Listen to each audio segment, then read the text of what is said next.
мына мускул қосамыз да былай әдемі қылып саламыз. Мә керек болса уже қараңдар уже ұқсақ болды кішкене, мына уже денесі мына уже кетіп бара жатыр денесі. Енді деген мына жерін былай жабайық.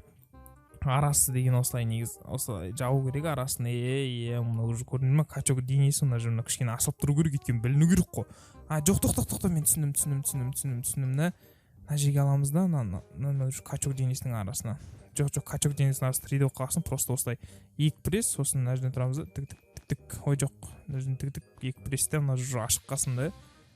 Қара уже екі прессі бар, көріпсіңдер ма? Мына екеуі керек емес, вообще керек емес. Өйткені деген мына жерден оның уже әдемі прессі бар. Оның прессіне кім тиіседі, әлде былай қоя саламыз мына жақтан бір пресс болса, сосын мына жерден бір пресс, тік, мына жақтан тік, бір пресс қой, мына жерден үстіне тағы бір пресс